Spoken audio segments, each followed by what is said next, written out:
Vous savez, j'ai toujours assumé mon kiff pour les productions américaines, sans aucune hypocrisie. J'adore les blockbusters hollywoodiens, j'adore les séries à gros budget, et on a tendance à me reprocher ça, parce que c'est quelque chose de très français, j'ai remarqué, de critiquer et se moquer de ceux et celles qui ont l'outrecuidance d'avoir des plaisirs simples. Et donc on me reproche très régulièrement de ne pas assez mettre en avant nos productions nationales, de ne pas assez parler de nos productions françaises. Mais en même temps, regardez, dans le même laps de temps, les Américains nous produisent, rien que pour Netflix, une série comme American Primevole. J'en ai déjà parlé dans une vidéo, je pourrais en parler pendant des heures. Cette série est juste géniale. Si vous aimez la violence et la sauvagerie, si vous kiffez l'univers de Red Dead Redemption 2, vous allez adorer. Bon, et bien les Américains, ils produisent ça, une série en mode western, hyper violente, sans baratin, sans idéologie, rien du tout. Et nous, de notre côté, on a une belle histoire de France, bien riche, bien badass. Qu'est-ce qu'on produit ? Ça.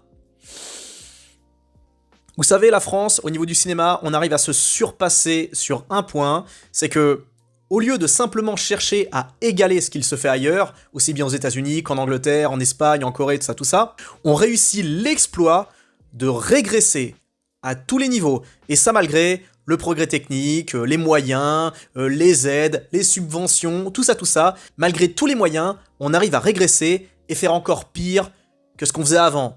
Et ce qu'on faisait avant, c'était déjà pas génial, on va pas se mentir. Salut tout le monde, j'espère que vous allez bien, que vous êtes en pleine forme et que vous êtes bien installés. Bienvenue dans cette nouvelle vidéo, une critique de Toutes pour Une, un film qui fait beaucoup parler, ou du moins un film qui a fait beaucoup parler lorsque sa bande-annonce est sortie sur YouTube. Rappelez-vous, enfin j'imagine que si vous regardez cette vidéo, vous avez vu la bande-annonce et vous avez vu le déferlement de commentaires de bon sens qui ont surgi dans les espaces commentaires sous les bandes annonces, à tel point que la plupart des espaces commentaires ont été bloqués tellement au niveau du dislike, au niveau de la désapprobation, ça allait assez loin, ce qui veut dire que les gens ont du bon sens, malgré le fait qu'on essaye de faire croire aux gens que ça c'est génial, eh bien l'opinion publique, lui, il est pas tellement de cet avis. En tout cas, le pauvre Dumas, il aura pris bien cher. On aura eu droit aux Trois Mousquetaires sortis en 2023. Deux films que j'ai trouvé extrêmement nazes, extrêmement scolaires. Nuit américaine horrible, personnages absolument pas crédibles, couleurs, colométrie absolument dégueulasse, vague inspiration des blockbusters hollywoodiens, il y a aucune identité dans ce truc. Bref, c'était juste deux purges, pour moi juste irregardables. Et je précise, je connais bien le roman, je l'ai lu et... Excusez-moi.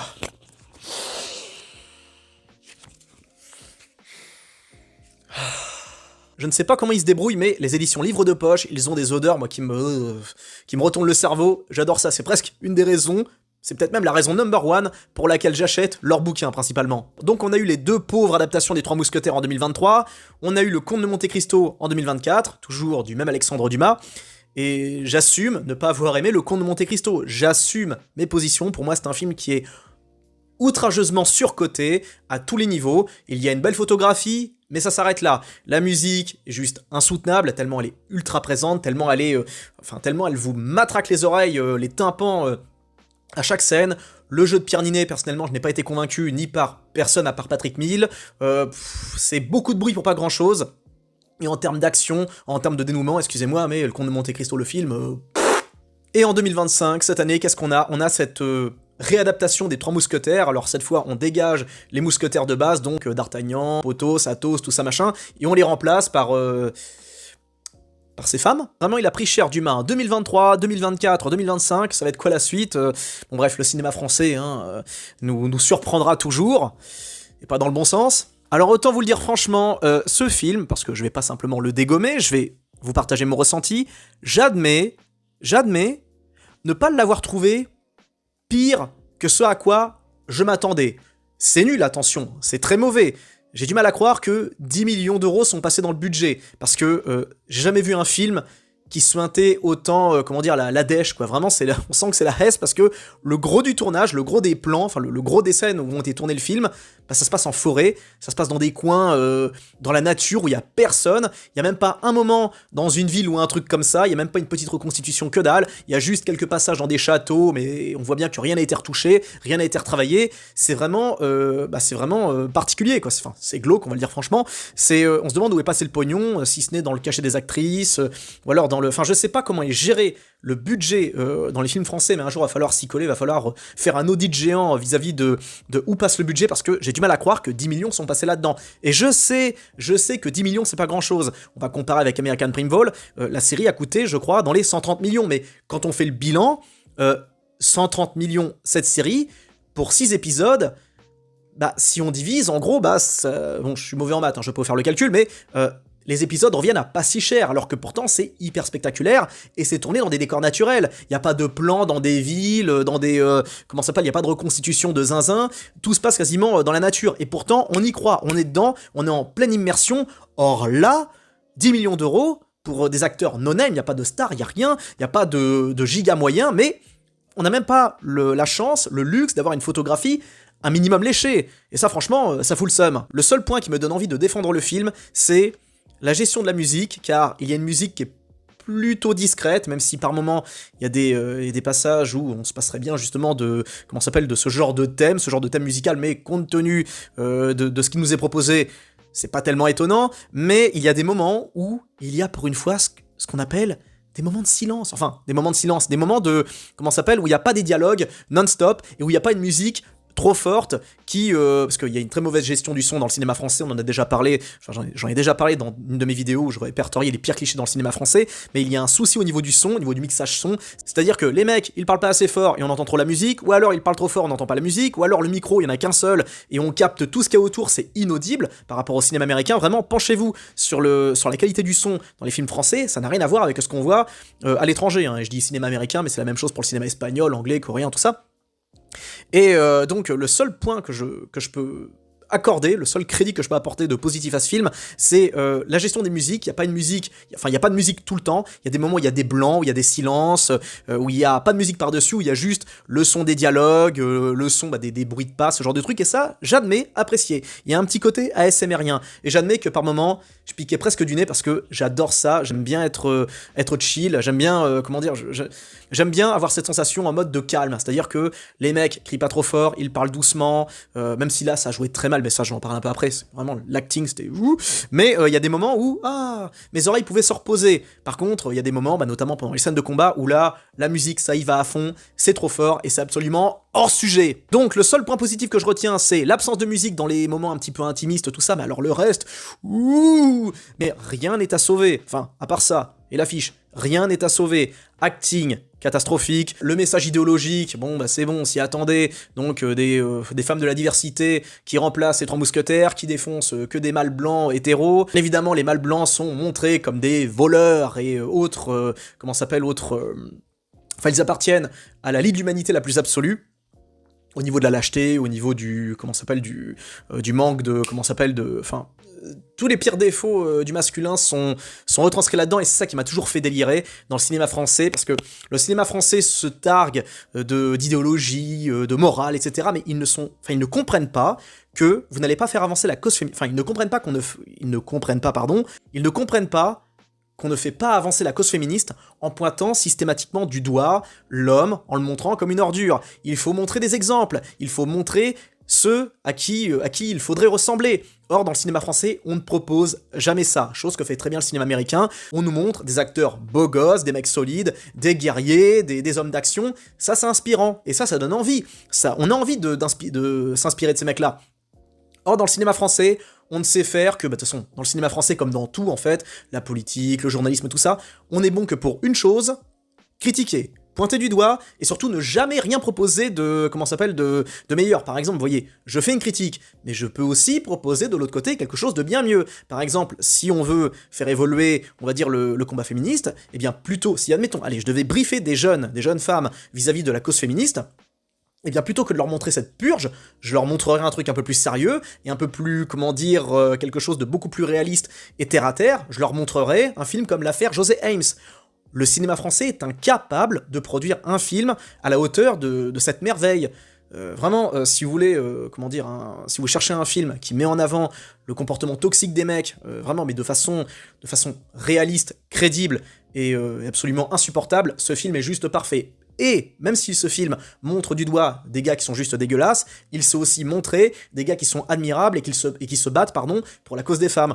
Or en France, on n'est pas capable de faire ça, c'est un parti pris, c'est manichéen, et c'est infantilisant. Et bah ce film est infantilisant comme tant d'autres, et c'est ça malheureusement ça ne s'arrêtera jamais, étant donné que ces films, qu'importe qu'ils bident ou pas, maintenant c'est bon, c'est assumé de tout le monde, ces films continueront à être tournés parce que c'est vos impôts qui financent ça. Et de par le CNC, les subventions, tout ça, croyez bien que ce genre de film, ça n'aurait aucune chance aux États-Unis. N'imaginez pas que... Enfin, imaginez un réalisateur, un producteur... Enfin non, essayez d'imaginer un réalisateur qui vient avec ce genre de projet aux États-Unis pour produire une espèce d'American Primevole, dans ce genre-là, quoi. Et le mec, il finit dans le goudron et les plumes, quoi. Ça n'a aucune chance. Voilà, c'est fascinant après tout au point où on en est, j'ai envie de dire... les États-Unis, ils préparent déjà leur entrée dans l'an 3000, de par ce qu'ils préparent vis-à-vis de l'IA. Là, j'ai vu un article, il faut que j'en parle dans un Madcast, vraiment, ça va être une dinguerie. Ils vont investir, les Américains, 500 milliards dans l'intelligence artificielle. 500 milliards. Là, c'est bon, c'est irrattrapable. Là, en termes de puissance économique, on n'a aucune chance. On va juste devenir, nous, l'Europe, un continent musée. On aura quelques grosses têtes dans quelques centres qui vont réussir quelque part à nous donner voix au chapitre. Mais là, en termes de puissance économique, on peut oublier l'idée de rivaliser les Américains. C'est finito, là. S'ils investissent vraiment, s'ils vont à terme, et ils y arriveront de ce qu'ils prévoient par rapport à l'IA, du point de vue de l'économie, ils seront juste imbattables. Et à mon avis, ce sera quelque chose qu'on rattrapera jamais. Enfin bref, en tout cas, c'est quand même une bonne nouvelle parce que moi, je veux voir l'évolution de l'IA. Moi, je crois pas du tout aux conneries de Matrix, Terminator, tout ça. J'ai une autre vision, j'en ai déjà parlé dans un autre podcast. Mais ça, en tout cas, il faut que j'en parle de ce que prévoit le mandat de Trump, etc. vis-à-vis de l'IA, parce que moi, je suis ça de très près. Je veux voir ce qui va se passer du côté du progrès médical, du progrès technique, du progrès technologique, pendant que nous, on en a encore à produire ça, quoi. C'est beau, hein, ça fait partie de la vie, c'est comme ça, on prend comme ça vient, et on essaye d'en rigoler au minimum, et ça, j'ai envie de dire qu'il faut en rigoler, mais c'est compliqué de rigoler devant ce film, parce que j'ai pas esquissé un seul sourire, parce que si encore l'humour est un petit peu osé, un petit peu original, mais non, je veux dire, sortir ça en 2025, c'est honteux, la réal le savait très bien, les actrices le savaient très bien, ils se sont juste tapés un trip, et j'avoue que ce film, j'ai du mal à le détester, parce que quand j'ai vu ces actrices, quand j'ai vu cette gestion, j'y ai vu un petit peu un film de copine, vous savez, comme on a vu dans Voleuse de Mélanie Laurent, mais la prétention en moins, parce que mine de rien, Voleuse, c'est vraiment une purge, hein, vraiment le combo Adèle Exarchopoulos et et Mélanie Laurent, c'est les deux actrices les plus arrogantes qu'on ait jamais conçues dans toute l'histoire du cinéma français réunies, c'est quelque chose. Mais alors que ces meufs-là, même si la façon de les montrer, c'était très pénible, malgré tout, j'ai pas trouvé ces actrices aussi insupportable, parce que il y avait un petit côté film de copine, film de lycée, film de, je sais pas quoi, on sent bien que il prenait pas ça du tout au sérieux, et que finalement il voulait se marrer. Je pense pas que ces actrices étaient, sont des têtes de proue du féminisme, du néo-féminisme français parisiano-bourgeois, mais j'ai le sentiment que ces meufs-là se sont marrées de bon cœur devant ce truc, en tournant ce truc. Ils ont eu de la chance. En tout cas, bon, c'était pénible, c'était une expérience très... c'était pénible, mais c'était pas non plus une torture. Parce que bon, j'avais la chance d'avoir mon téléphone à côté, donc j'ai pu regarder des messages, j'ai pu répondre à des commentaires, j'ai pu faire d'autres trucs à côté, et oui, j'assume faire utiliser mon téléphone quand je regarde un film. Mais pris pour qui, sérieux? Mais pris pour... j'ai une âme, j'ai un cœur, j'ai un cerveau aussi. Je ne peux pas regarder ce truc les yeux rivés sur l'écran pendant 1h30, c'est pas possible. Non, là vous m'en demandez trop, mais vous inquiétez pas, je suis un être multifonction, je suis capable d'avoir un œil sur chaque écran, donc je n'ai pas perdu une miette, malheureusement, et je pourrais rebondir sur le gros des scènes, hein, vraiment, sur des scènes de baston qui sont mal filmées, je veux dire, les combats à l'épée, c'est... Il y a quand même quelques plans photographiques que je note, comme par exemple le passage où les trois mousquetaires braquent, comment elle s'appelle, la D'Artagnan bis, la D'Artagnan version féminine avec les mousquets. Il y a des plans que j'ai trouvé intéressants, mais quand je dis intéressant, attention, on parle pas non plus de Stanley Kubrick, hein, qu'on se comprenne, mais pour un film français, j'ai trouvé ça plutôt correct, malgré le fait qu'on sent bien que... J'essaye de le défendre, j'essaye un petit peu de faire l'avocat du diable, mais en dehors de ça, il y a des moments, le moment où il s'empare d'un carrosse et qu'il y a un petit bourgeois à l'intérieur, où il y a deux des mousquetaires là qui se moquent, qui se foutent de la gueule du petit je sais pas quoi, moi, du petit prince, ou j'en sais rien, du petit marquis, c'est cringe, vraiment c'était malaise parce que les deux sont en mode ah bah tu vas pleurer, vas-y, montre-nous à quel point c'est dur d'être un homme, tout ça, puis ça dure, ça s'éternise, et je regardais le truc en me demandant, alors mon cerveau il commençait à se barrer, quoi, le peu de neurones qui me restait commençait à se. Enfin les deux neurones qui se. Comment dire, qui luttaient, ils étaient prêts à se barrer, je me disais attendez les gars, il y a sûrement quelque chose, il y a sûrement une finalité, il y a sûrement un truc. Ah bah non en fait, non, il y a rien, c'est juste. C'est. Alors. Juste, j'ai entendu quelques rires dans la salle. Hein. J'ai été à la séance de 16h un mercredi, donc bah c'est. Comment dire, on était 10 dans la salle, une salle assez grande. Je sais pas combien il y a de personnes à la séance du soir, mais comment dire, on était 10 et j'ai entendu quand même quelques personnes rigoler, quoi. Après, il y a un truc qui me fascine dans les salles françaises, c'est que très souvent. J'ai remarqué les gens rigolent pour des trucs qui sont pas drôles, et quand on leur demande après, comment dire, plus tard, quand ils revoient le film, si ça les fait marrer, eh bien, ça les fait beaucoup moins marrer. Je sais pas ce qui se passe, mais quand les gens sont dans une salle de ciné, ils rigolent des fois pour des choses qui ne sont pas drôles. J'ai fait le test, hein, j'ai demandé à des personnes avec qui j'étais au cinéma, voir 2-3 comédies, ils ont rigolé à 2-3 scènes, et quand on a revu le film un peu plus tard, j'ai repéré qu'ils ne rigolaient pas aux scènes qui les avaient fait marrer. Je crois que le cinéma produit une espèce d'effet, le fait qu'il y ait des gens, il doit y avoir une espèce d'hystérie qui se crée, une mini-hystérie, toute micro, mais j'ai l'impression qu'il y a ça. D'ailleurs, je note aussi que, bon là, il n'y a pas eu ça pour ce film, malheureusement, mais à chaque fois qu'un film démarre, je sais pas si vous avez remarqué, mais en gros, donc les gens chuchotent un petit peu avant la pub. Pendant qu'il y a des pubs, la plupart des gens se taisent, il y a peut-être 2-3 groupes qui parlent un petit peu, mais en soi, c'est plutôt tranquille, c'est plutôt chill, vous arrivez à entendre, mais dès que le film commence, systématiquement, mais je vous jure que ça me le fait à chaque fois, sauf la séance de Toutes pour une, à chaque fois qu'un film se lance, j'entends tout le temps des... Il n'y a pas eu de bruit juste avant, juste des chuchotements, mais dès que le film démarre, dès que les studios commencent à apparaître, on entend des...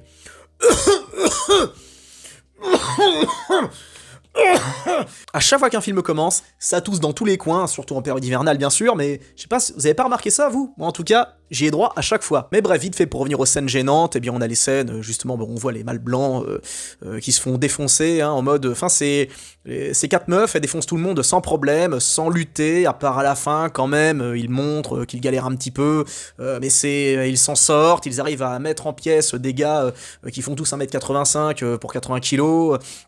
C'est vraiment lunaire, ce film est lunaire, et je ne comprends pas comment on peut prendre ce film au sérieux, vraiment. Littéralement, je ne sais pas comment on peut prendre ce film premier degré. Et même troisième, parce que si encore il était drôle, s'il était drôle de bon cœur, mais même pas. En fait, je vous le dis, on regarde ce film un petit peu comme un film de copines, en mode, elles ont réalisé cette chose avec le budget de papa, hein, puis on regarde ce truc un petit peu, c'est un peu comme un film de famille, vous savez, quand vous avez votre cousine qui tourne un petit court-métrage et qui vous montre son truc, bon, vous dites rien, vous dites, ah ouais, c'est bien, mais en fait, bon, vous voyez bien que c'est de la D, quoi. Et on regarde ce film avec un air un peu... On les voit avancer d'un point A à un point B, c'est très linéaire, c'est sans intérêt, c'est... On le savait, on le sentait, on le pressentait, et encore une fois, les détails que j'arrive à sauver, ce sont des détails personnels, donc qui ne valent pas grand-chose, à savoir les moments de silence, où il n'y a pas trop de bruit, où il n'y a pas de musique, mais ça s'arrête là. J'ai pas été convaincu par le jeu des actrices, si on peut appeler ça un jeu, j'ai pas été convaincu non plus par le jeu des autres personnages, il y a un moment hyper bizarre où en gros, celle qui joue d'Artagnan, qui... Pareil, je pourrais rebondir sur l'origine ethnique des personnages, mais on sait bien qu'il y a un but idéologique derrière, c'est bien ancré dans la culture woke du moment, mais la culture woke, on va dire has-been. Le wokisme, c'est plus à la mode maintenant, c'est devenu has-been. Mais comme nous, on comprend toujours tout en retard, on va s'en taper quelques-uns encore de ces films-là, et ça restera, on va dire, quelque part des vestiges du wokisme à la française, donc ça arrive quelques années après, et c'est malaisant, et on a ce moment où on voit donc la meuf, la petite maghrébine qui joue d'Artagnan, qui regarde la caméra en mode je suis qui j'ai envie d'être, et vous êtes qui? Il y a toujours ce petit message en mode, pseudo, cette espèce de message en mode affirmation de soi, je suis quelqu'un, je fais ce que je veux, je suis qui j'ai envie d'être, ok super. Wow. Donc aucun intérêt au niveau des dialogues, aucun intérêt au niveau de la musique, aucun intérêt au niveau du jeu d'acteur, aucun intérêt au niveau des originalités, aucune prise de risque, nada, zéro, pot de balle, que dalle, que de chi. Donc est-ce que ça vaut le coup d'être vu? Bien sûr que non, et naturellement je vous invite à économiser votre argent pour aller voir autre chose, peut-être le film de Mel Gibson qui sort dans l'indifférence générale, que j'irai sûrement voir, donc... Voilà, voilà, les Américains, vous rendez... tiens, justement, le film avec, de Mel Gibson, je l'ai pas encore vu, je sais pas ce qu'il vaut, mais ils ont réussi, enfin le film va se dérouler dans un avion, comme dans un petit bimoteur, et enfin un trimoteur, j'en sais rien, bon bref, l'avion vous savez où il y a les hélices sur les côtés, où il y a pas grand monde dedans, c'est pas un Boeing quoi. Mais en gros, bah Mel Gibson il a réussi à faire un film qui se centre intégralement dans un avion, je pense pas que le truc il ait coûté 200 millions de dollars, et voilà, les mecs ils sont capables de ça, nous on est capables de ça. Faites, je vous en supplie, que ces films ne quittent jamais la France. Là vraiment, s'il y a des dieux qui m'écoutent, pitié, faites que ces films ne soient jamais diffusés à l'international. On a déjà assez la honte comme ça pour en rajouter, quoi. Merci. Voilà les amis, j'espère que cette vidéo vous a plu. Si c'est le cas, n'hésitez pas à lâcher un pouce. Abonnez-vous si c'est pas encore fait. Si vous me regardez sans être abonné, soyez sympa. N'hésitez pas à cliquer sur le bouton s'abonner. Ça ne coûte rien, ça m'apporte énormément. Et si vous kiffez le format, n'hésitez pas à checker mes autres vidéos. J'ai fait des vidéos un peu plus travaillées. J'y reviendrai prochainement. Bon visionnage. Plein de bisous à tous. Ciao.